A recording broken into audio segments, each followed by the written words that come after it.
and just chill and whatever, just talk and so yo, if you just want to give like the quick lowdown on like, yo, who are you? Who's Jayden Violet, type of situation.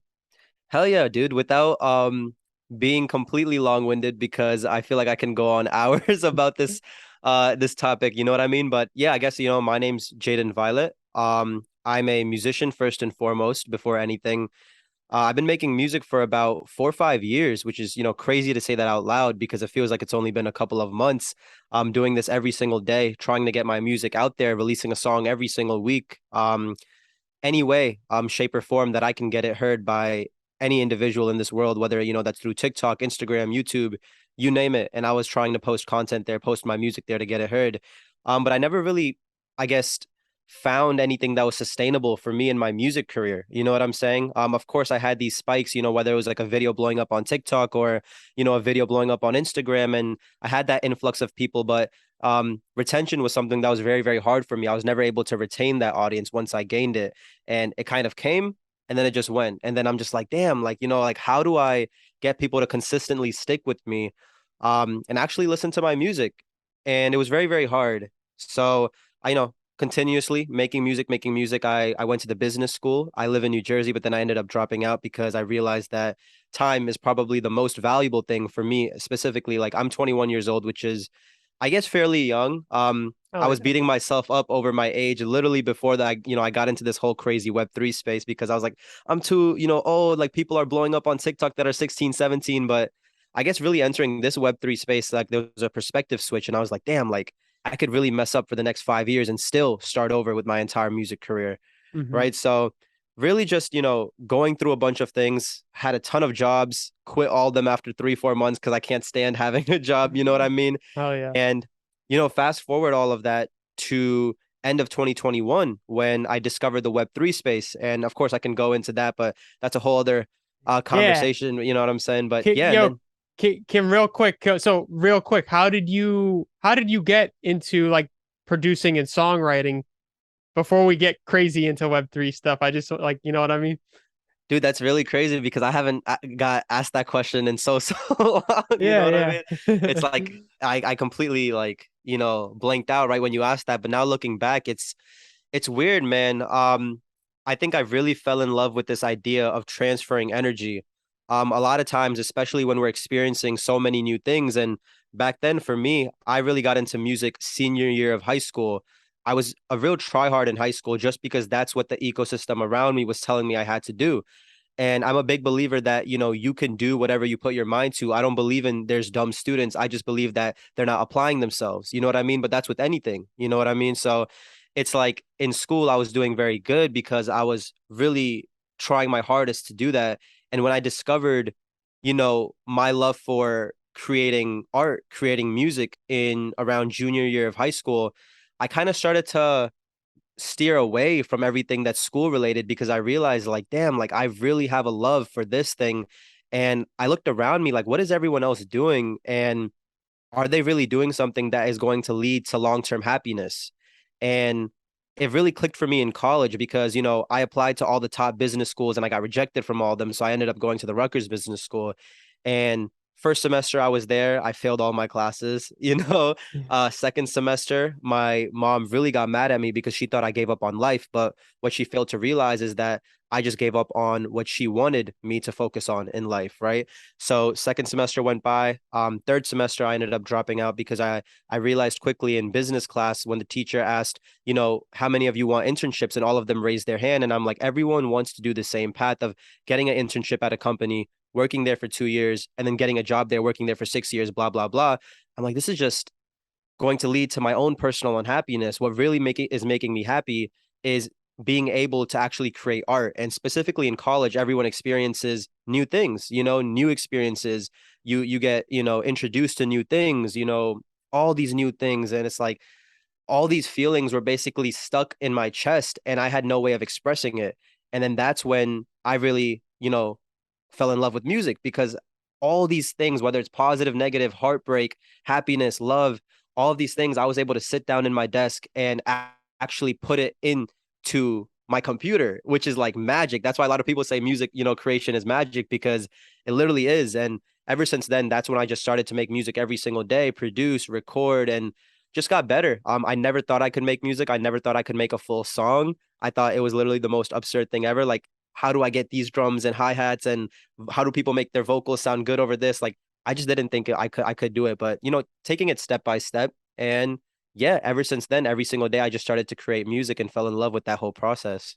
That's amazing, man. So let me ask you this. Is most of your songwriting like just straight off the cuff, or like do you have a process, or is it just straight up you like shit just comes to mind? How does that all work? Like, when you're chilling in the crib or chilling in the studio with some friends, like does shit just come to you effortlessly? It's it's really weird because I feel like every single individual has a, different songwriting or song creation process. I can take you down the average one because of course every musician, funnels between a bunch of different ones, but my average one is basically like I either create a beat based on like if I'm feeling something heavy, that's when I usually produce. I don't really produce if I am not going through something, which is really weird. You know what I mean? When I go through something, I'm able to like actually enjoy the art of production. But whether I produce the beat, whether I work with a producer and they send me the beat, I have the beat. And then what I usually do is I just put my headphones on and get with the mic.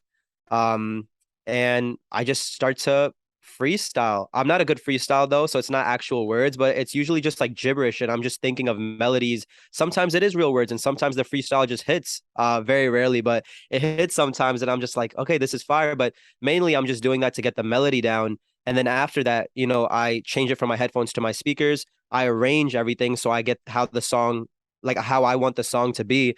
And then I write lyrics to it, whether that's on my phone, whether that's on a notepad. I started doing notepad more recently because I want to stay away from the screen as much as I can since I'm already on it like 10 hours a day. But I write lyrics to it and then I re-record it. And that's basically like my songwriting process.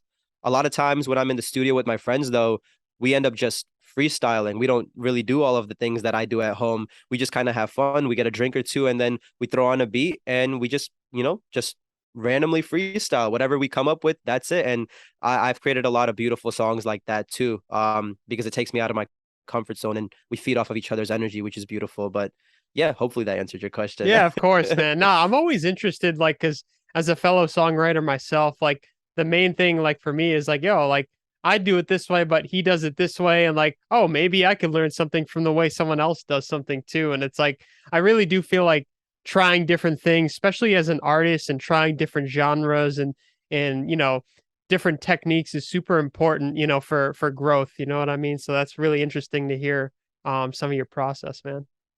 Hell yeah, man. And I feel like I'm always trying to change it up as well, just because sometimes I fall into a pit of writer's block and like I just feel like I can't really create anything. But in reality, I just need to, change up my situation, whether that's even something as simple as rearranging how my room looks of where I'm recording, which I just literally did last week, and that helped a lot. Or even something as simple as writing first and then putting drums on top of the lyrics that I put. Like, just experimenting at the end of the day. I think experimentation is the name of the game for sure. Hell yeah, man. And it's like, I don't know. I feel like it's so easy to beat yourself up about like writer's block and like you get in these moods and you're like, yo, man, I haven't written something in 2 weeks. Like, what's the deal, man? So it's like, and then you start like evaluating, like, yo, well, what am I doing? How long have I been doing that for? Well, maybe I should take this out of the equation and add that. So it's like interesting that like, I don't know, you kind of get the same, from what I understand, like the same vibes. You know what I mean? Yeah, dude, sometimes I really beat myself up over a ton of things, you know what I mean? And sometimes that's like I tend to overthink, So a lot of times I've been creating music for so long, but I fall into this state of like, do I even love music anymore? I can't create anything for a week. I can't create anything for 2 weeks. Do I even have it anymore? You know what I mean? I start to listen back to the songs I created 4 years ago, and I'm like, damn, I'm never gonna create something as beautiful as this. It's like it's all just, our thoughts playing with us, but I guess it's just, normal human behavior, right? Yeah, you know how it is, man. It's like I feel like we're all going through it in some way, shape, or form, and it's like I don't know, man. It's like there's no right or wrong answer to how you get over the writer's block because for some people it's like it's completely different from maybe what will work for me, which is like the greatest thing ever. It's like yo, like what works for him might not work for me, but works Hmm. for me might not work for him or her or whatever. So yeah, man, I want to transition a little bit into your journey using Web3 technology and NFTs and things of that nature. So I guess the first question that I'll ask is, how did you get into NFTs and how did you get into Web3? Yeah, man. Another, question that I definitely have to keep short, but I Yeah, feel yeah. like I feel like I've had the opportunity to be early with many things in my life, but I feel like a consistent I feel like I've had a consistent failure of, my awareness of being early at something, but not being able to actually execute on it due to my own laziness. And honestly, there's no other excuse except for my own laziness. And, whether that's me being early to TikTok, and I was just having this conversation before. I remember when Musically first turned into TikTok 4 years ago. I remember Gary Vee screaming it at the top of his lungs, start posting on TikTok. It's the new thing, start posting, start posting. And I knew it was the new thing. I looked at it and I'm like, this is it. This is my opportunity to finally capitalize on this. And I don't mean by money, but I mean by actually gaining attention around the thing that I'm trying to do. And I just need to post 5 times a day. I just need to keep posting, but I never ended up doing it. And all those months went by, all those years went by, and I saw all these people blow up. And it's just like, I just wasn't posting. I was aware that I was early at something, but I didn't actually execute on my awareness of being early. Same thing happened with NFTs. I was introduced to NFTs about late 2019, early 2020. I even had a chance to actually mint a Bored Ape back in May for $800. I remember seeing it on my laptop and I'm like, okay, this is going to be huge. I feel like this has potential, but am I really going to spend $800 on this picture of a monkey? And I connected my wallet, all of this, happened, and my bank account actually ended up declining it. And then I got frustrated. I closed my laptop. I walked away from it. I'm like, screw NFTs. I'll worry about it later. Just like I said to TikTok. And lo and behold, the cheapest Bored Ape now is $250,000. So, that happened in 2021. Months went by the entire year, and I saw headlines on NFTs, NFTs, NFTs. And I'm just like, damn, it's early, it's early, it's early. But again, due to my laziness, I'm not going to actually execute on it and do my 100 hours of research. So, fast forward to end of 2021, I ended up getting COVID towards the end of December. December 20th to December 30th, I believe, was the dates that I had COVID, and I had to quarantine for 10 days. And then I look back on the year and I was just really in a state of reflection. And I'm like, how many hours have I spent watching Netflix? How many hours have I spent going out to parties? How many hours have I spent just literally doing nothing that has, literally doing nothing to actually contribute to my goals and my dreams? And it really was a turning point for me because I'm just like, damn, like 2022 cannot be a repeat of all these other years. I need to just make sure I spend every single hour doing something that contributes, to my dreams and stuff. So I was in COVID and I was like, I see that we're early to this NFT space. Let me actually do my 100 hours of research since I'm going to be at home. And that's when I opened up my phone and that's when I was first exposed to music NFTs. And the first thing I saw was a song sell for $10,000 under 2 minutes. And it completely blew my mind because I never made that much money off of my music ever. The most streams I had is 100,000 because of a TikTok video that blew up. But at the end of the day, that gave me $250. So realistically, I would have to get 100,000 streams every single week just to get $250 a week, which is less than minimum wage. It's impossible for an artist. So when I saw that sale for $10,000 for a song as an NFT, I was just like, this is insane. But I feel like monetary values are never enough to actually convince someone to go 100% into anything. It was when artists started to actually message me saying, I've never gotten this much interaction on my art before in the Web3 space, in the music NFT space. And that's when it clicked. That's what I wanted. Instagram was having a decline in organic reach. I was having a double the amount of followers, but, half the amount of actual comments and likes on my post. And I'm like, that's what I want. I want interaction. So ever since then, I'm like, okay, I realized that not only am I early to NFTs, but I'm early to music NFTs. I'm not going to make the same mistake about being aware of being early, but not actually executing on it. And ever since December 30th, I was just like every single day, every single hour, just being in the music NFT space. And it's been about 8 months. And man, I've never seen this many doors open for me from the 5 years I've been making music than what happened in the past 8 months. That's amazing, man. So like, oh, so wait, yo, who was that NFT that sold for 10 grand that you saw? Who was like, do you remember who it Ah, was? man, dude, I'm not exactly sure. I know it was on sound.xyz because this is back when NFTs were, I mean, this is back when Ethereum was around 4,000, 4,000, Oh, almost touching, damn. Yeah. So you can sell 25 editions and you would make $10,000 off of that based on Ethereum's price. So I know it was on sound.xyz. I remember what really convinced me or what really rose my curiosity about music NFTs was a TikTok video of Daniel Allen basically explaining like, oh, he's made this much. I think it's probably a Daniel Allen NFT that on Sound XYZ now that I think about it. And he's like, yeah, I made this much on this NFT. It's crazy. And yeah, that's what really started it all for me. And I'm like, all right, this is absolutely nuts. I need to, take Hell time and yeah. actually learn about this.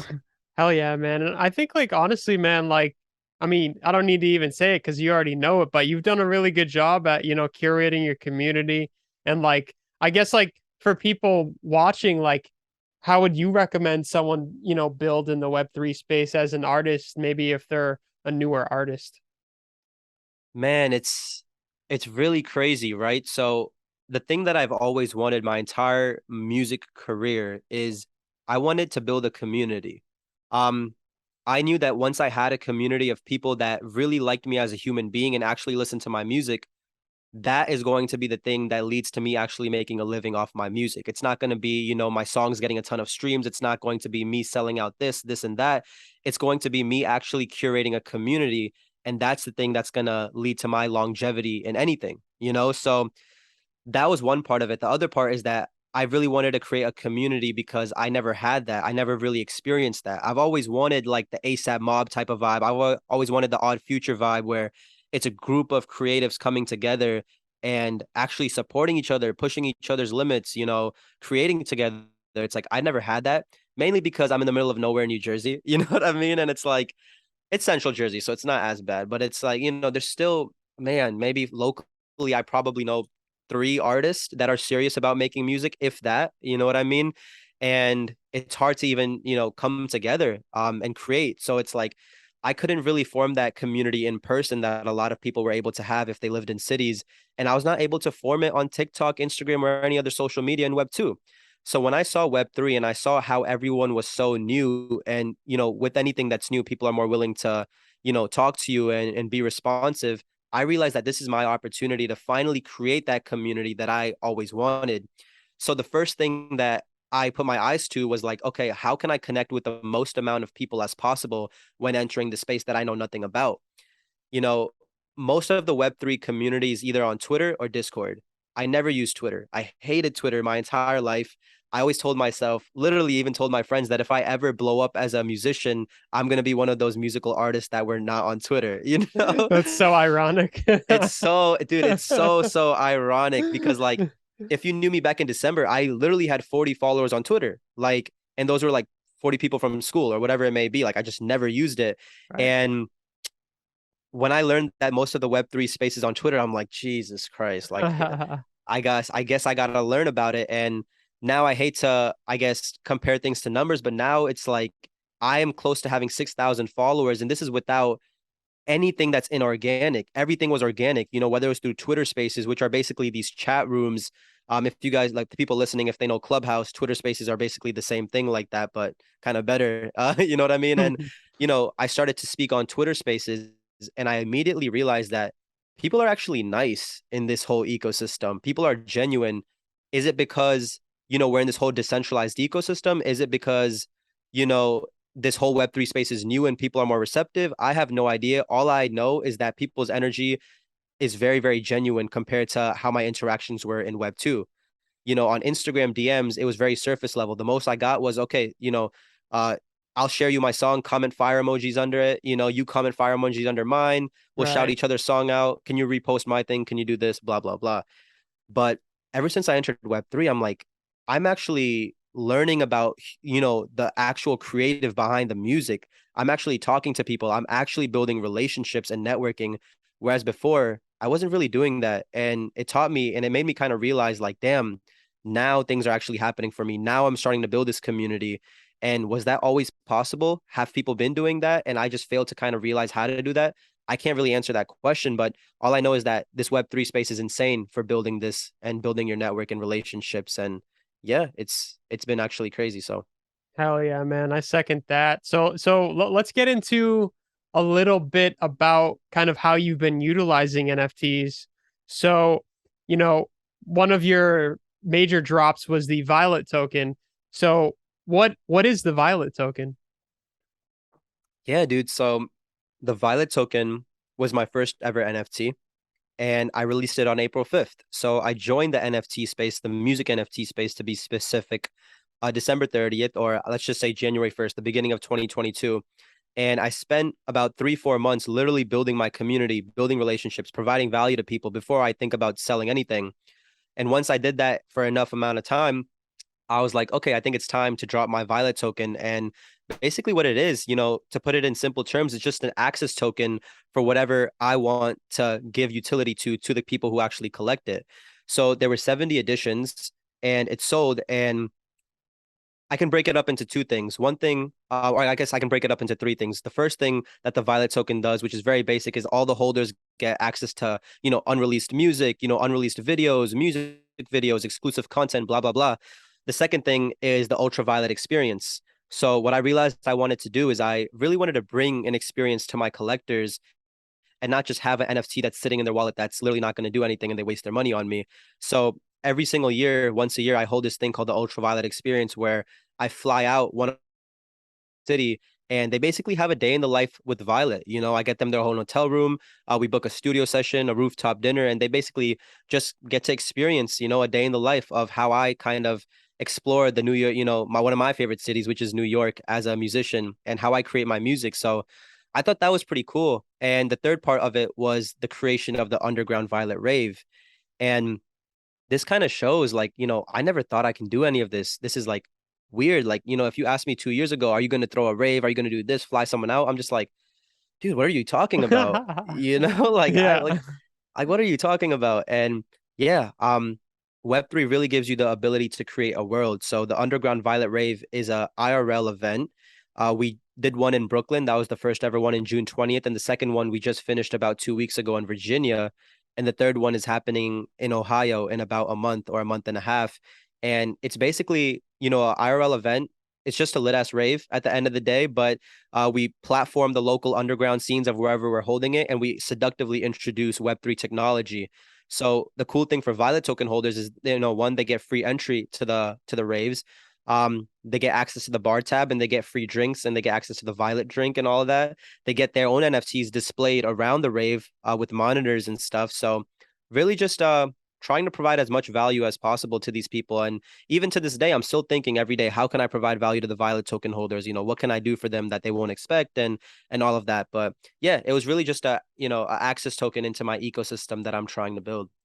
That's pretty rad, man. Like, and I like it's definitely like for the time. Like, I feel like it's kind of outside of the box thinking too, in my opinion, because like when you dropped that, music NFTs were like, I don't know. Obviously, people do things, things get successful, and then you say, oh, okay, well, they did that, so that's how we do it, right? But the thing with Web3 is like, it's so new that the possibilities are literally endless right now. And I think it's really dope that like you took these Web3 concepts and it's like, yeah, it's like, it's not even a music NFT. It's just like, yo, that's like literally your brand and you're creating NFTs that are basically kind of surrounding your brand that give you experiences within, kind of what you're building, which I think is a really interesting use case. Like, yeah, like you can have like album NFTs, but you could also have like, I love the access token thing you're doing. And like,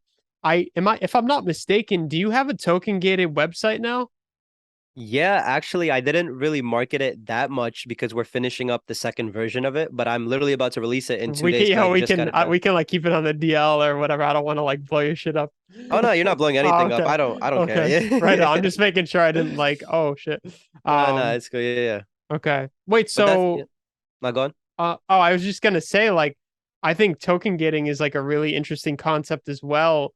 And obviously, it's something that you're going to roll out, and I understand if you don't want to go in too much depth about, what you're going to be token gating, but like, maybe a hint of like, yo, so what types of thoughts are going through your mind when you think, okay, using this technology to token gate and to give people access to this website, that's going to have this on it and this, or like you said, you don't have to go too deep into it or Yeah. anything, but But no, I think people always say, what's the point of an NFT? The point of an NFT is that you can verify who the holder is on the blockchain.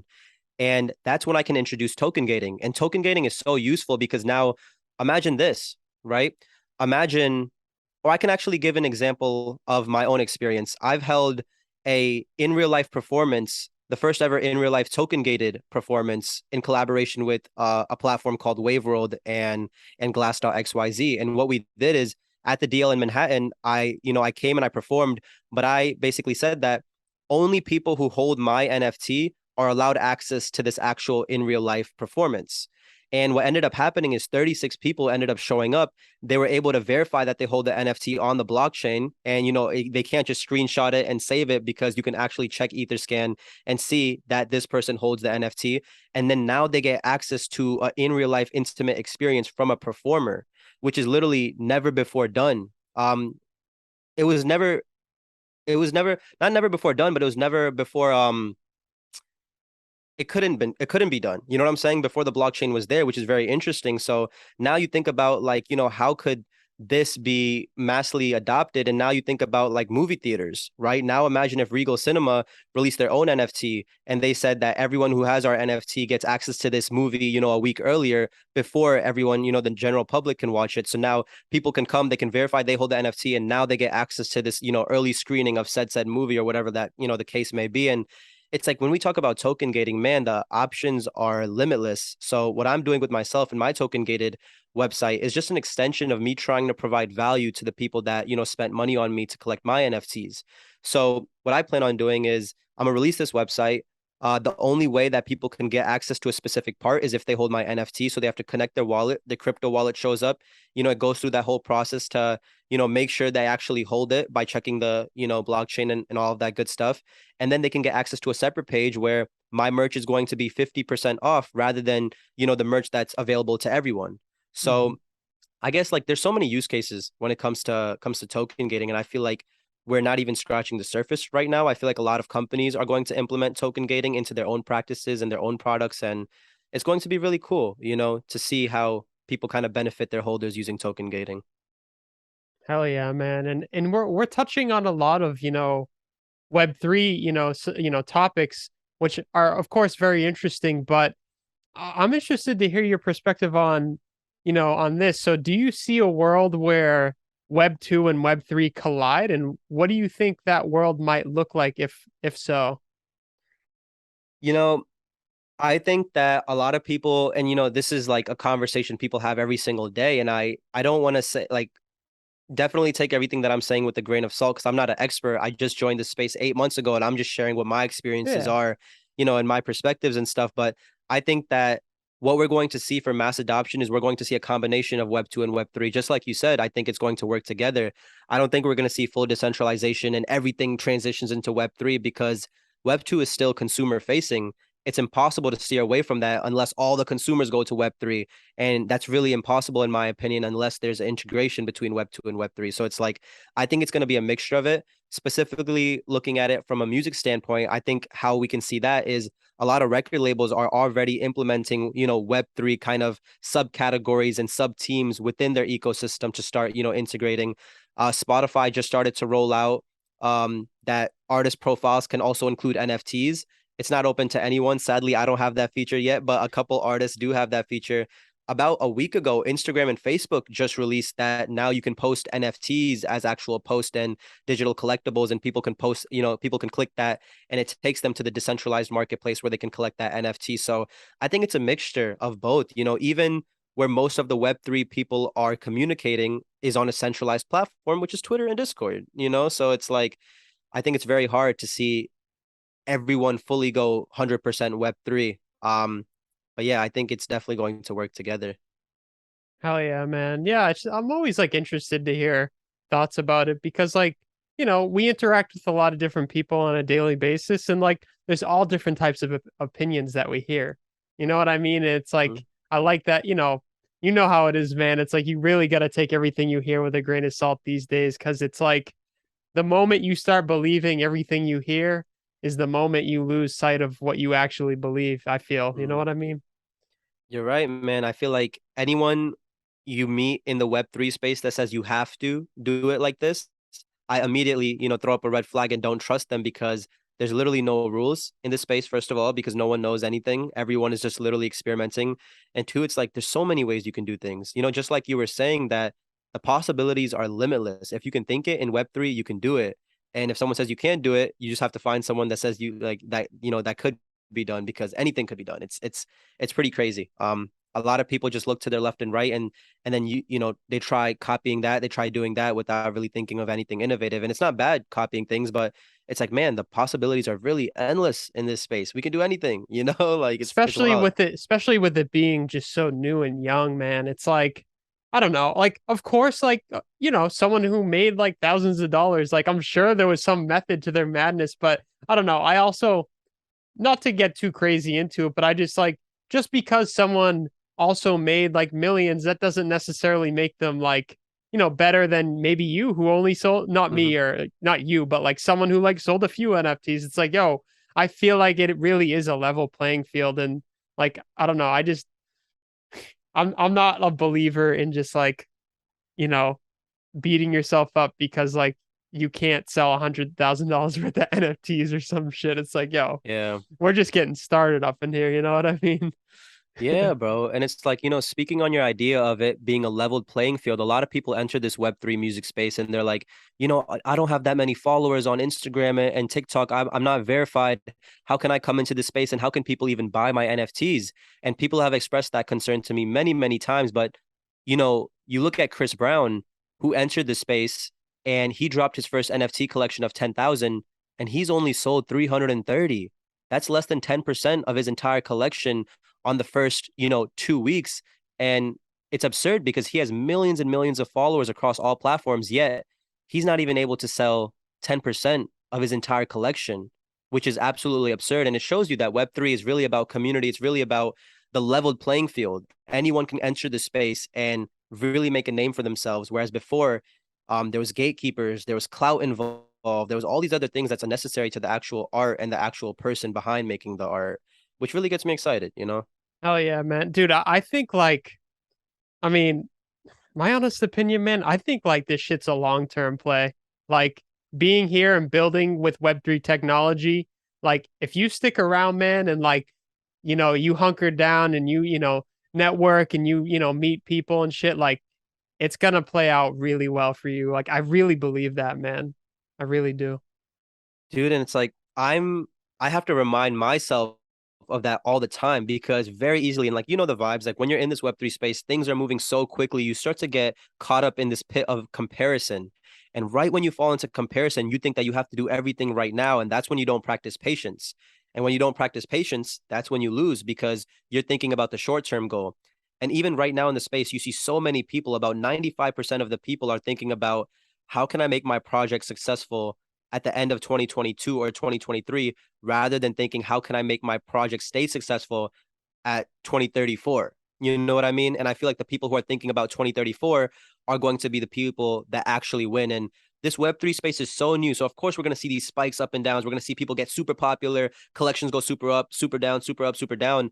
But it's that person who's playing that long game, just like you're saying, that when 2034 or whatever the year is back then, or then hits, that's the people that are actually going to have longevity. And that's the thing that I want, or I'm striving for, which is longevity in anything. So, Hell yeah. So how do you approach how you move? Like, obviously like, you see all this shit happening, you're like, "Whoa, he made that or they did this." And it's like, of course you're like checking out what your boys are doing, and you're seeing what people are doing to get ideas, but like how do you approach like your day to day without falling victim to, noise, you know what I mean? I think I think the best thing that you can do when entering this space is always thinking about what can you do for the other person? You know what I mean? And if you think with that mindset, I feel like that's going to take you way further than you can even believe. And I feel like once you start to compare yourself to people, that's when you immediately think about nothing's happening for me. Why am I not getting these sales? Why is this not happening to me? Why is my community not big? Without realizing that you're supposed to be providing value to other people. People are not supposed to be providing value to you. So even using an example of like, a Twitter thread, a lot of people put out a Twitter thread with the mindset of wanting the Twitter thread to go popular. I want the Twitter thread to get 100 likes. I want the Twitter thread to have like 50 retweets. I want everyone to be talking about it. But in reality, when you put out a Twitter thread, you should be thinking about how is this going to help the person that is reading it? And that's the mindset switch that I had to have literally 4 months ago, because even like I fall into that numbers game. I'm like, damn, my Twitter thread, it's not getting, it's only getting 20 likes and it's not getting 60 likes, even though I think it's really cool. But I have to remember that I'm putting all these things out to help other people. I'm doing Twitter spaces to help other people. And once I got into that flow of like everything I'm doing is to provide value to the end user, then that's going to immediately result to longevity, in my opinion. But, time will tell, because it's only been 7 months, 8 months. It's a very, very short amount of time to really analyze anything. But I think that's the way, just looking at case studies in the past and stuff. Hmm.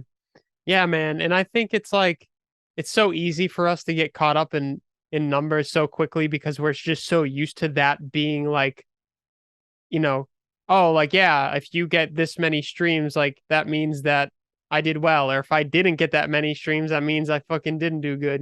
So it's like it's like I fall victim of it too, man. It's like, and it's like, yo, how about like lowering the expectation in saying, yo, if I can, impact one person, or if I can get 10 people, to think like this, like, and keep checking in and keep building that relationship, and then 20, and then 50, and then 100, and then 1,000, and then it's like, dude, and I mean, whatever, man. I think you've done a really good job of like, you know, continuously showing up for people and providing people with value. So like, I don't know, man. I'm stoked for kind of the future of like, what you bring to the table. And I did want to ask you this is it's kind of just a general question. So why do you think Web3 is important for creators and artists and brands? Um, Man, when we talk about specifically for musical artists, I can speak on that for sure, Yeah. because I guess like, I'm a musical artist, right? Back before the internet, back in like the 1980s, whatever the case may be, before the internet came on, I'm always a big believer of having your own leverage. Once you have your own leverage, that's power. Back then, individuals, specifically artists, didn't have leverage, and they always relied on record labels because they couldn't get their music in front of the eyes of many people. A lot of people were out in the street, selling their CDs and stuff, because that's the only way they can actually get their music heard. So they still needed to be signed to a record label, because that record label would provide distribution. When the internet came along, early 2000s, that solved that. Now people could go on the internet. They can go on, MySpace or whatever was back then. You know what I'm trying to say? To actually post their things online. But people still had that problem of getting it in front of the eyes that actually matter. They can get it in front of eyes, but they couldn't get it in front of eyes that actually led them to popularity. So they still needed to, focus on record labels to get them on MTV and all these cool shows to actually get them that exposure. Fast forward a couple years, TikTok came along and TikTok solved that problem. Now any musician can post a video on TikTok, and the next day they can get 1 million likes and they can boom be the next Billboard charting artist. So, as technology is developing, all these problems are getting solved to make it easier to be an independent artist and actually have ownership over your creativity. However, the finance aspect of it is still something that was never solved before. You can blow up on TikTok, you can get 100,000 streams, you can get 1 million streams, but the streams, are they actually paying you a good amount to actually have, a good living and sustain your own living off of your art alone? And that's when the blockchain, I feel like, is really going to shake shit up for a lot of people, because now you don't have to, rely on these record labels anymore. Now you can use TikTok, you can use YouTube Shorts, you can use Instagram Reels and get that exposure. And now you can monetize off that exposure by releasing an NFT collection. Now your supporters that you gain by these mass platforms like TikTok and the other ones that I mentioned can support you by actually having a stake in your career by buying an NFT and really taking them along your journey, which I think is literally revolutionary. And not only that, every time someone resells an NFT, you get 10% of it for life. And it's like a totally different ecosystem, a totally different economic, model when it comes to creatives, when it comes to people actually putting out art, putting out work. When I released the Violet token, I released it for about 0.05 Ethereum, which is equivalent back then to $160, somewhere around there. I told my friend to buy it. I was like, yo, you should, buy a Violet token, support my first NFT, dude, because I thought no one was gonna buy it and stuff. And he ended up buying it, and he actually ended up reselling it because I think after a month, I started to grow my name in the space and Web3 and stuff.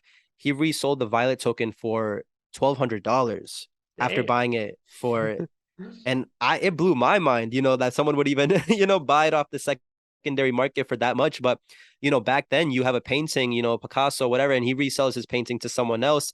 He's not getting any royalties off of that.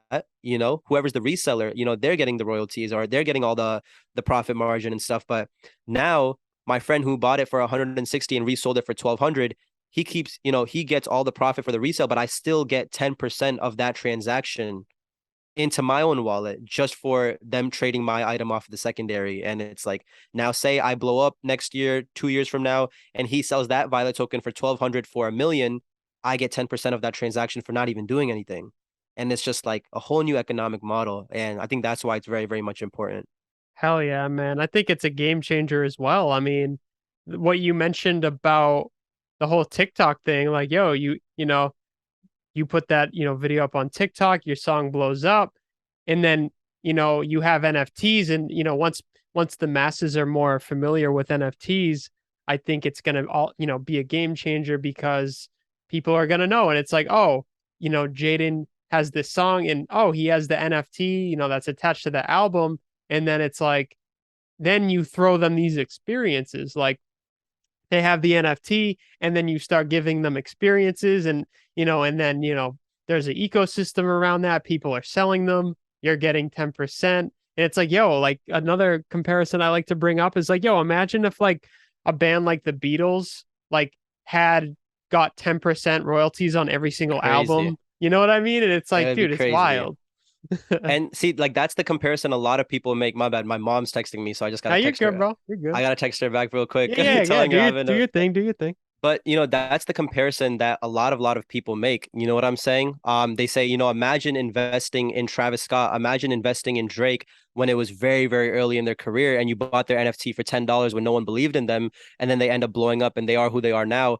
One, you can say that you were an early supporter because through the blockchain, you can actually identify that I was the first person who believed in them and bought their NFT. But now imagine how much, Drake's NFT cost. You know what I'm saying? Now that he blown up, I can resell that for millions of dollars and stuff, depending on like, the utility he gave. But just off of his name alone, like owning one of his first NFTs is crazy. So yeah, man, I think it's wild. Hell yeah, man. Yeah, we definitely touched a lot on Web3, blockchain, NFTs. So, I'm trying to think, for you, is there anything else maybe you would want to mention to maybe someone who's listening to this who doesn't know much, about this type of stuff? I don't know. I mean, I guess we touched on a lot of it. So I'm just throwing that out there just in case I missed Yeah. something or I whatever. mean, honestly, I think we touched on a lot of good points. The one thing that I would say to anyone listening that is kind of getting their curiosity piqued by this entire conversation is don't make the same mistake that I've made for so many years in my musical career.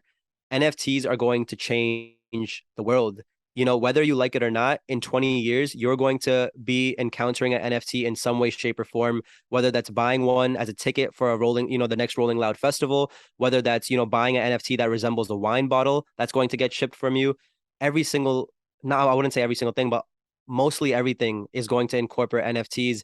And right now we're super early. You know what I'm saying? It's the first couple of years. And it's like, imagine being early to the internet. Imagine how much you could accomplish. Imagine how much you can actually achieve. And, don't make the same mistake I did of being early to so many things, but not actually executing on it, not actually spending time of doing my research on the entire topic. So it's like, yeah, just start. It's scary, it's confusing, it's stressful, but it's like you got to start somewhere. And I promise it's going to be super, super beneficial to anyone that, begins actually executing right now in this space.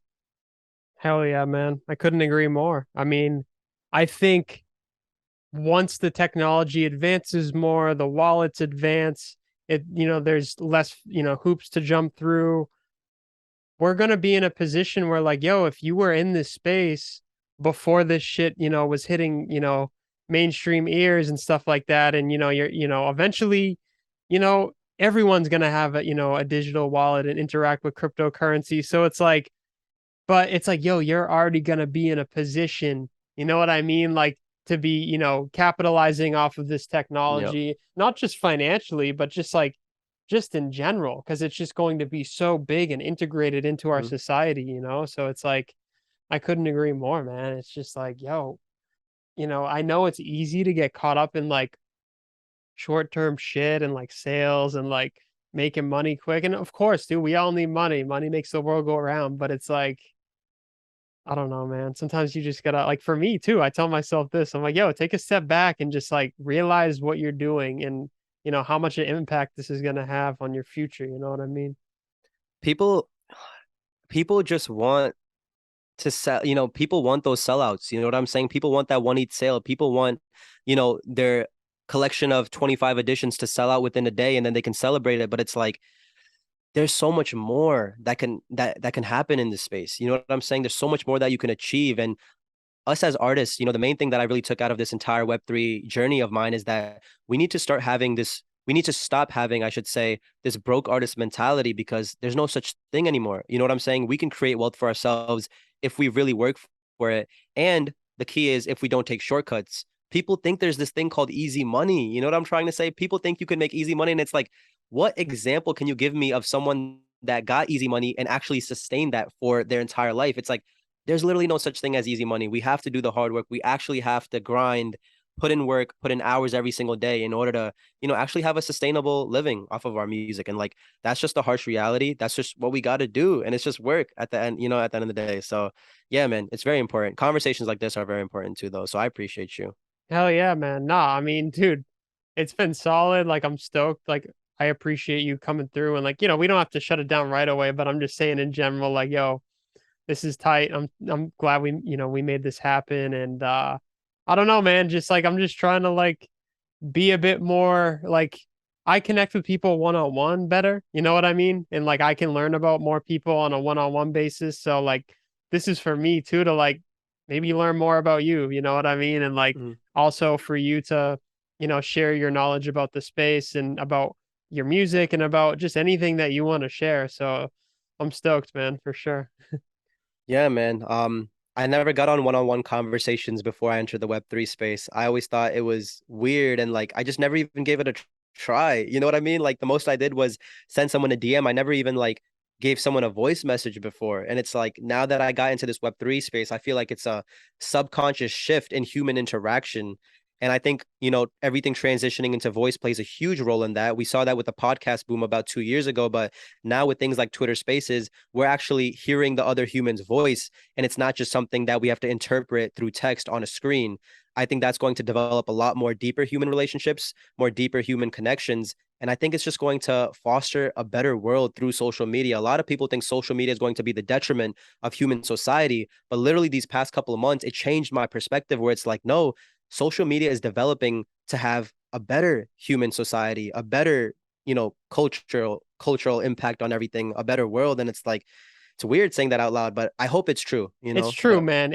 I believe it's true as well. I mean, I think, you know, we hear a lot of, demonization of social media. mm, And while I do understand where people are coming from, I also, try to look at the other, aspect of social media and how it's impacting our society. And you know, I think the good outweighs the bad, man. I really do. Like, I think like of course, there are a lot of negative side effects of being too involved with, having a thing and, screen in front of your face for too long and getting involved with like Twitter beefs or whatever the hell. And it's like, I don't know, like I understand, but also like the amount of opportunity that, we have that our children are going to have, like, it's not even fathomable for, my parents or, I don't know, maybe your parents or other people's parents. And it's like, the fact that you can really build whatever you want and execute and like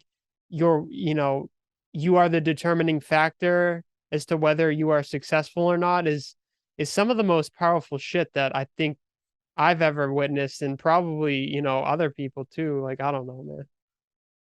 yeah, man, it's like it's eliminating excuses. You know what I'm trying to say? There's no more excuses. You know what I mean?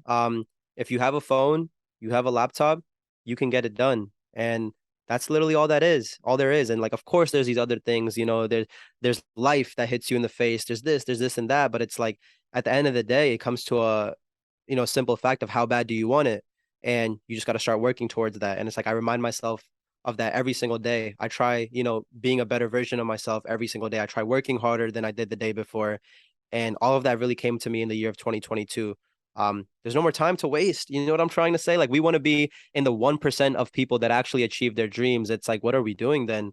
Watching The Office for 5 hours at night while eating Cheetos. Like, you know what I'm trying to say? Like, Dude, I feel you on that, man. That's why it's like, I'm like, yo, I just deleted like, a few of the apps, and I'm like, dude, for me, I have to do that shit because if I don't, if they're there, I'll just, oh, mhm, Netflix, cool, fucking, whatever. It's like, yo, yeah. if you want to watch Netflix, re-download it. Like, if you can set aside that time, but I'm not perfect either, man. You know what I mean? Like, Hmm. but but yeah, man, I guess like we'll like shut it down, then we could like debrief or something real quick. But yeah, man, I appreciate you coming through and sharing your experience as an artist and how you're using, Web3 technology as an artist. So thanks, man.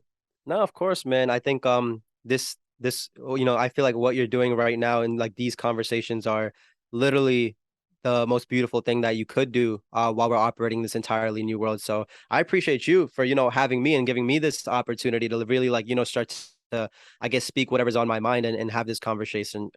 So I really hope that, it helps someone that's listening and stuff, but I'm excited for the content and stuff. So yeah, much love, Hell man. yeah, man. Sweet.